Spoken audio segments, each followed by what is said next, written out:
아담에게 이르시되 내가 내 아내의 말을 듣고 내가 너더러 먹지 말라 한 나무 실과를 먹었은즉 너는 저주를 받고 너는 정신토록 수고하여 그 소산을 먹으리라. 땅이 내게 가시덤불과 엉겅퀴를 낼 것이라. 너의 먹을 것은 밭의 채소인즉 내가 원래 땅을 불러야 식물을 먹고 흙은 흙으로 돌아가리니. 다 같이 봅니다. 시작. 그 속에서 내가 시험을 입었습니다. 너는 흙이니 흙으로 돌아갈 것이니라 하시니라. 아멘. 네, 오늘은 저주에서 축복으로라는 말씀으로 함께 은혜를 나누도록 하겠습니다. 자, 오늘 본문 말씀은 태초의 인류가 사단 마귀의 꾀임을 받아 타락해서 하나님께 저주를 받는 장면입니다. 우리 인류가 죄의 권세 아래서 살아가는 모든 현재의 삶 또한 이와 같다고 할 것입니다. 고생과 고통이 있고요. 또 죄의 욕망이 있고 생의 허무가 있습니다. 그런데 이 모든 말씀 속에는 죄로 찌든 인류에 대한 저주가 끝이 아닙니다. 저주를 바꾸어 축복이 되게 하는 비법과 인류 구원의 희망의 메시지도 담겨 있습니다. 자, 오늘 그것을 찾아볼 텐데요. 먼저 여자의 저주를 축복으로 라는 제목으로 한번 살펴보도록 하겠습니다. 말씀을 봅니다. 시작. 너는 남편을 사모하고 남편은 너를 다스릴 것이니라. 네, 이게 저주랍니다. 아내가 남편을 사모하고 남편이 아내를 다스리는 것이 이게 무슨 저주라는 것일까요? 네, 사실 이건 그냥 저주라기보다는 저주의 상태를 하나님이 말씀하고 있는 건데요. 아내가 남편을 사모한다고 할 때 저 사모라고 하는 단어에 답이 있습니다. 원래 이 사모로 번역된 단어의 히브리어 원어는 테슈카라는 단어인데요. 테슈카는 남녀 간의 욕망과 애정이라는 의미가 있어서 우리 성경에서 아마 사모라고 번역을 한 것 같습니다. 뭐 우리말로 지금 사랑한다는 거죠. 자, 하지만 다른 뜻이 있는데 대상을 움켜쥐고 마음대로 조종하려고 하는 악한 욕망이나 갈망도 테슈카라고 합니다. 자, 대표적인 예가요, 가인과 아벨의 제사에서 나타납니다. 자, 하나님이 가인의 제물은 거절하시고 아벨의 제물만 받으셨을 때 가인은 분노하여 안색이 변합니다. 자, 이런 가인을 보시고 하나님이 책망과 권면의 말씀을 하시는데요. 이때 바로 테슈카라는 단어가 등장합니다. 함께 봅니다. 시작. 내가 선을 행하면 어찌 낯을 들지 못하겠느냐. 선을 행치 아니하면 죄가 문에 엎드리느니라. 네, 여기서 어떤 말이 테슈카? 한 번 더 한 번에 시작. 제 소원은 내게 있을 너는 죄를 다스릴지니라. 네, 죄의 소원은 내게 있으나 너는 죄를 다스릴지니라. 자, 여기에 바로 테슈카가 들어있는데 어떤 말이 테슈카일 것 같습니까? 네? 네, 맞습니다. 바로 죄의 소원이 바로 테슈카입니다. 그러니까 대상을 움켜쥐고 마음대로 조종하려고 하는 악한 욕망이죠. 자, 하나님은 지금 선을 행하지 않아서 그 재물 받기를 거절당한 가인에게 죄라고 하는 놈이 마치 짐승처럼 바닥에 엎드려 너를 기다리다가 덮쳐서 마음대로 조종하려고 하니 조심하라고 경고하시고 있는 것입니다. 자, 하지만 가인은 아벨을 향한 시기심에 눈이 멀어 악한 욕망, 테슈카에 사로잡히고 말았습니다. 그래서 그는 결국 동생을 죽이고 인류 최초의 살인자가 됩니다. 자, 다시 창세기 3장으로 돌아와서요. 본문도 역시 하나님이 가인을 책망하시고 경고하시던 상황과 비슷한 암울한 상황입니다. 그죠? 오히려 아담과 하와는 더 심한 징계와 저주의 상황입니다. 그러니 여기서 사모라는 사랑이라고 하는 로맨틱한 단어보다는 악한 욕망, 갈망이라고 하는 부정적인 뜻으로 보시는 것이 옳다는 것입니다. 지금 하나님은 하와의 마음속에 그 남편을 움켜쥐고 자기 마음대로 조종하려고 하는 악한 욕망인 테슈카가 도사리고 있다고 말씀하고 있는 것입니다. 하지만 그것이 너의 마음대로 되지 않을 거다. 남편은 오히려 너를 다스린다. 지배하게 될 거다. 이렇게 이야기를 하는 겁니다. 그러니 이게 저주의 상태죠. 한쪽은 지 맘대로 하려고 하고 다른 한쪽은 도리어 눌러버리는 거죠. 자, 이것은 오늘날의 모든 기혼자들에게도 그대로 나타납니다. 예, 아내들은 태식화에 사로잡혀 자기 남편과 온 가족을 자기 의도에 맞추기 위해서 엄청난 에너지를 쏟아붓고 있습니다. 하지만 남편들은 그런 아내들의 뜻을 따르기보다 오히려 지배하려고 하는 상황이 반복됩니다. 죄 아래 있는 모든 가정의 경우요, 이 전쟁은 잠시 소강 상태나 휴전은 있을 수 있어도 아내가 이 욕망을 내려놓지 않는 한 지배와 피지배의 악순환이 계속 되풀이되는 성질이 있습니다. 하지만 하나님 아래에 있는 가정의 경우는 다릅니다. 하나님의 말씀에는 이런 저주의 상태를 복으로 바꾸는 비결이 있습니다. 함께 봅니다. 시작. 또 여자에게 이르시되 내가 내게 잉태하는 고통을 크게 더하리니 내가 수고하고 자식을 낳을 것이며. 네, 오랫동안 우리는 이 말씀이 단순히 여성들에게 해산의 고통을 주신 하나님의 징벌이라고만 생각을 했더랬습니다. 하지만 믿음의 선배 사도 바울을 통해 징벌과는 전혀 다른 새로운 희망을 보게 됩니다. 사도 바울은 디모데 전서에서 여성들의 가르치는 것과 남자를 주관하는 것을 허락하지 않는다고 하면서 그 이유를 창세기에서 찾습니다. 함께 봅니다. 시작. 이는 아담이 먼저 지음을 받고 하와가 그 후며 아담이 게임을 보지 아니하고 여자가 게임을 보아 죄에 빠졌음이니라. 네, 그러니까 지어진 순서가 여자가 나중이니까 창조의 질서상 남자를 여자가 가르치거나 지배할 수 없다. 그리고 다음으로 사탄 마귀에게 게임을 받아서 인류가 타락한 책임이 누구에게 있다? 여자가 먼저다. 그러니 안 된다.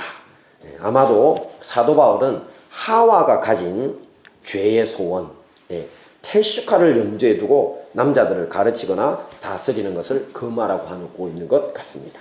자, 이것이 무슨 희망이냐고요? 네, 사도 바울이 덧붙이는 다음의 말씀에 희망이 있습니다. 함께 봅니다. 시작. 그러나 여자들이 만일 정절로서 믿음과 사랑과 거룩함에 거하면 그 해산함으로 구원을 얻으리라. 네, 여성들이 해산의 고통으로 아이를 낳으면 구원을 얻는다고 합니다. 자, 그런데 그 태어난 아이는 육체적인 아이가 아닙니다. 정절로서 믿음과 사랑과 거룩함에 거한다고 하는 아이입니다. 할렐루야. 이것이 바로 저주의 상태를 축복의 상태로 바꾸는 비결입니다. 자, 우리가 모두 아는 것처럼 사단 마귀는 사람들을 조종하고 지배하려는 욕망을 가지고 있습니다. 또 40일 금식을 마친 예수님에게까지, 하나님까지도 지가 높은 성으로 데리고 가서 뛰어내려서 하나님의 아들임을 증명해 보라고 하는 등 악한 조종의 욕망을 보입니다. 그러니 이런 조종하려고 하는 욕망의 아비 같은 존재가 바로 저 사탄 마귀입니다. 자, 그런데 애석하게도 타락 이후에 인류 역시 이런 악한 조종의 아비의 영향을 받아서 모두 동일한 욕망, 태슈카를 가지고 있습니다. 하지만 이런 사단 마귀의 조종의 욕구 대신 하나님의 마음으로 서로를 향한 믿음과 사랑과 거룩함에 거하게 되면 우리는 구원을 얻는다는 것이 믿음의 선배 사도 바울의 조언입니다. 그런데 이 일이 쉽습니까? 어렵습니까? 네. 이런 노력은 여성들의 인생 경험 중 최대의 고난이라고 하는 아이를 낳는 것과 같은 고통이 동반된다고 합니다. 그래서 이렇게 여성들이 남편을 이렇게 탁 내려놓는 게 이렇게 힘든가? 네. 저는 잘 모르겠습니다. 네. 아시는 분들은 아실 겁니다. 그죠? 하지만 아무리 고통스러워도 저주를 벗어나는 길이니까 반드시 가야 될 길이고 여자 성도님들은 더욱 분발하셔야 합니다. 자, 우리는 모두 알고 있습니다. 자, 여성들이 만약 가정에서 남편과 자녀에 대한 조종의 욕구를 내려놓으면요, 그러면 믿음과 사랑, 거룩함에 또 힘을 쏟기 시작합니다. 그렇게 되면 그 순간부터 하나님 나라가 그 가정에 임하기 시작합니다. 그토록 비협조적이고 힘들게만 하던 남편과 자녀들이 조금씩 정신을 차리기 시작합니다. 그리고 그 무엇보다 자신이 가장 큰 위로와 평안을 누리게 됩니다. 내려놓으니까. 목사님은 뭐 여자도 아니면서 그걸 어떻게 아느냐. 우리 교회에 그런 간증하시는 여성들이 참 많으시니 직접 물어보시기 바랍니다.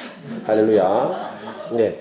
근데 이걸 마치 가정의 모든 책임은 여자에게 있는 것처럼 그렇지 않습니다. 오늘 태슈카만 보니까 그렇습니다. 제가 알기로 못된 남편들이 더 많을 때도 많습니다. 할렐루야. 네. 네, 제가 좀 피할 길을 열어놔야 되겠죠. 네, 저도 못된 남자일 때가 있습니다. 네, 다시 다 같이 봅니다. 시작. 남자의 저주를 축복으로. 네, 여성이 태슈카, 남편을 움켜쥐고 마음대로 조종하려고 하는 이 악한 욕망을 가진 저주의 상태를 보인다면요, 아담은 이 땅이 가시덤불과 엉겅퀴를 내는 저주의 상태를 보입니다. 말씀을 봅니다. 시작. 땅은 너로 인하여 저주를 받고 땅이 내게 가시덤불과 엉겅퀴를 낼 것이라. 너의 먹을 것은 밭의 채소인즉 내가 얼굴에 땀이 흘러야 식물을 먹고. 네, 땅은 원래 그 소산물로 인간의 생존을 위한 양식을 제공하는 것입니다. 이 가시덤불과 엉겅퀴는 그것들이 자랄 땅을 차지하고 또 자라는 데 필요한 영양분을 빼앗아 가니까 소산물들이 죽고 땅이 황폐하게 만듭니다. 자, 이런 상황 속에서 이제 인류는 생존을 위해 가시덤불을 걷어내고 또 엉겅퀴를 뽑아야 하고 곡식들이 잘 자라도록 하는 수고를 해야 합니다. 성경 말씀은 내가 얼굴에 땀이 흘러야 식물을 먹을 것이라고 하고 있습니다. 자, 여기서 얼굴이라고 하는 단어의 히브리어 원어는요, 아프라는 단어입니다. 자, 원래는 이게 단수로만 쓰이면 코라는 뜻이지만 오늘 본문처럼 복수로 쓰이면 얼굴이 되는데요. 자, 얼굴 전체라는 뜻을 가지는데, 그런데 얼굴이라는 뜻 말고 하나 더 다른 뜻이 있습니다. 뭐냐, 상황을 나타낼 때 저렇게 쓰입니다. 뭐라고요? 얼굴을 땅에 대고 엎드린다. 네. 그러니 아담이 땅에서 음식물을 먹기 위해서는 어떻게 땀을 뻘뻘 흘리면서 땅에 엎드리고, 때론 땅을 기기까지 하면서 가시덤불과 엉겅퀴를 걷어내고 뽑아내며 이런 고생과 수고를 해야 한다는 것을 알 수 있는 것입니다. 그런데 이런 노동의 과정을 고생과 수고라고 하니까 저주처럼 여겨질 수 있습니다. 하지만 아닙니다. 땅에 가시덤불과 엉겅퀴가 나는 것이 저주일 뿐입니다.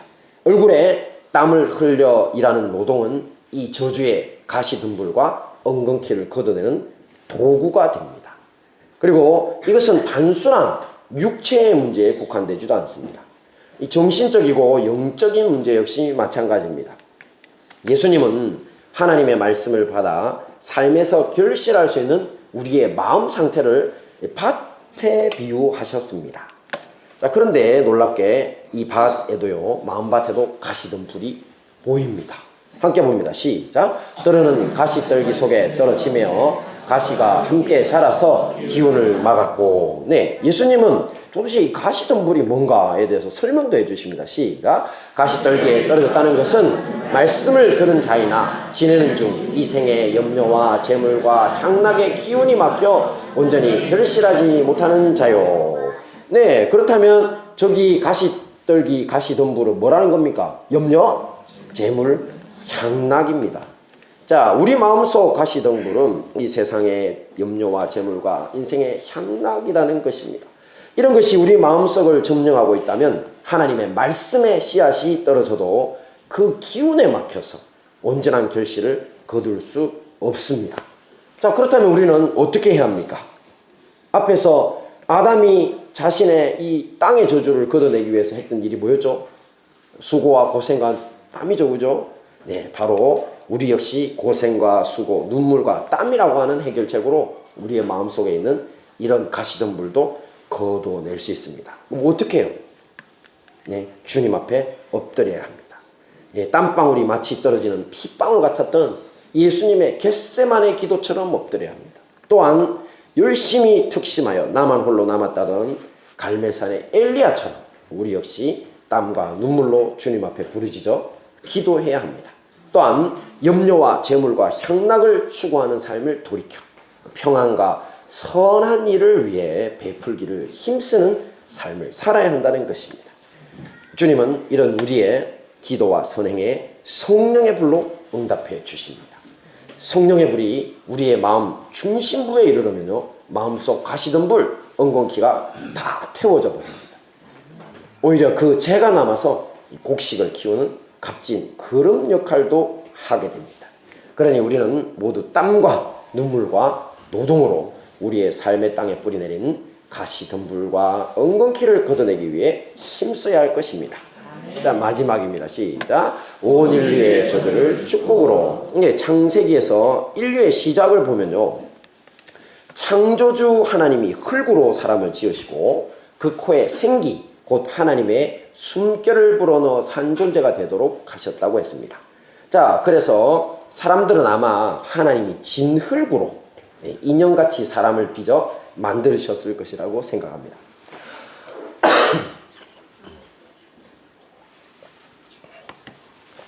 네, 제가 수요일날 기도를 좀 세게 했습니다. 그랬더니 목이 가가지고 이해해 주시면 좋겠습니다. 진흙으로 인형을 빚은 것이 아닙니다. 이때 흙이라고 하는 단어의 히브리어 원어는 아파르라는 단어인데요, 이 단어의 원래 뜻이 티끌이나 먼지입니다. 자, 그러니 하나님은 진흙이 아니라 먼지를 모아서 사람을 만드신 것입니다. 자, 여러분, 먼지가 어떤 존재입니까? 지금도 우리 주위에 넘치도록 있지만 강한 햇빛이나 뭐 이런 것들이 비칠 때 강한 조명 아래나 그 정체를 드러낼 뿐, 아무리 많이 날아다녀도 그 존재조차 잊고 살 만큼 미미한 것입니다. 한마디로 말해 아무것도 아닌 존재라는 뜻입니다. 자, 이러한 미미한 것으로부터 지어진 인간이라는 존재가 만물의 영장이라는 칭호를 얻을 수 있었던 이유는 바로 하나님의 형상으로 지어졌기 때문입니다. 하지만 오늘 본문의 주인공이요, 우리 모든 인류의 조상인 아담과 하와의 타락으로 말미암아 우리는 그 하나님의 형상을 잃어버리고 맙니다. 자, 그 결과가 바로 이것입니다. 봅니다. 시작. 내가 필경은 흙으로 돌아가리니 그 속에서 내가 취함을 입었습니다. 너는 흙이니 흙으로 돌아갈 것이니라. 저 흙을 먼지로 바꿔서 읽어보겠습니다. 시작. 네가 필경은 먼지로 돌아가리니 그 속에서 내가 취함을 입었습니다. 너는 먼지니 먼지로 돌아갈 것이니라. 네, 너는 먼지다. 너는 먼지니 먼지로 돌아가라. 참 의미 없는 존재다. 저는 사실 처음에 이 말씀을 보고 울었습니다. 네. 너무 허무하더라고요, 생이. 이렇게 돼버렸습니다. 자, 이런 것을 허무, 이런 것을 사망이라고 하는 겁니다. 우리가 그야말로 먼지, 가치없는 존재로 회귀입니다. 자, 하나님은 처음 인류를 창조하시고 복을 주시며 모든 것을 허락하신 후에 다만 선악과만은 먹지 말라고 명령하셨습니다. 그리고 네가 먹는 날에는 반드시 죽으리라고 하셨습니다. 그럼에도 불구하고 아담과 하와는 하나님의 명령을 거역하고 사탄 마귀의 유혹을 따라서 자신들의 욕망대로 행동하고 말았습니다. 이들의 행동의 결과가 바로 먼지, 의미 없는 존재로의 복귀, 이것이 바로 사망이라는 것입니다. 이때부터 온 인류는요, 살아도 사는 것이 아닌 사단 마귀의 노예 상태로 전락하게 됩니다. 앞에서 보신 것처럼 여성들의 조종의 욕구나 이 남성의 가시덤불 엉겅퀴 상황은요, 모두 인간의 노력으로 어느 정도 바꿀 수 있는 여지가 큽니다. 하지만 사단 마귀의 권세 아래서는 인류의 힘만으로는 탈출할 수 없습니다. 불가능입니다. 이런 우리를 위해 주님은 희망을 주십니다. 주님은 뱀의 형상을 하고 있는 사단 마귀에게 말씀하셨습니다. 함께 봅니다. 시작. 내가 너로 여자와 후손주가 되게 하고 너의 후손도 여자의 후손과 원수가 되게 하리니 여자의 후손은 내 머리를 상하게 할 것이요 너는 그의 발꿈치를 상하게 할 것이니라. 이 말씀을 신학자들은 원시복음이라고 합니다. 앞으로 여자가 낳을 한 후손이 나타날 것인데 사탄 마귀는 그의 발꿈치를 상하게 하지만 그는 사탄 마귀의 머리를 깨버릴 것이라고 하는 것입니다. 자, 그렇다면 여자의 후손이 누구겠습니까? 네, 맞습니다. 우리 주 예수님, 바로 온 인류의 희망이신 예수님이 여자의 후손입니다. 예수님은 여자의 몸을 빌어 이 땅에 오신 후에 십자가를 지시고 돌아가셨습니다. 이것은 온 인류의 죄를 대신해서 고난받고 죽으신 것입니다. 그리고 그를 죽음으로 가두고 있던 음부에서 사탄마귀의 머리를 깨뜨리시고 나와 죽음에서 부활하셨습니다. 할렐루야. 여기에 온 인류의 저주를 축복으로 바꾸는 길이 있습니다. 바로 예수님을 따르는 것입니다. 예수님을 따르는 우리는 모두 이제 더 이상 먼지처럼 가치 없는 존재가 아닙니다. 예수님의 형상을 따라 다시 하나님의 형상을 회복한 존재인 것입니다. 그러니 오늘 말씀을 듣는 중에 죽으면 끝이라고 생각하시거나 아니면 이 험한 세상 소망이 없다고 생각하시는 분들이 있다면 예수님께로 돌이키십시오. 반드시 여러분들의 삶의 의미를 찾고 새로운 인생을 시작할 것입니다. 네, 말씀을 정리하겠습니다. 자, 여자의 저주는 무엇이었고 어떻게 축복으로 바꿀 수 있었죠? 네, 대상, 남편을 움켜쥐고 마음대로 조종하려고 하는 악한 욕망. 그럼 어떻게 축복으로 바꿀 수 있었죠? 네, 죄의 소원을 넘어서 해산의 고통으로 정절로서 믿음과 사랑과 거룩함에 거하는 것을 낳으면 구원에 이르게 된다고 했습니다. 그럼 남자의 저주는 뭐였고 축복은 어떻게 해요? 땅이, 네, 맞습니다. 가시덤불과 엉겅퀴를 내는 건데 고생과 수고의 땀과 눈물로 결실할 수 있다고 했습니다. 마지막은요, 네, 먼지 같은 존재에서 하나님의 형상이신 예수님의 형상을 회복하면 됩니다. 자, 이 모든 말씀으로 저주에서 축복으로 승리하시는 우리 행복한 다니엘 교회와 형제교회 성도님들 되시기를 축원합니다.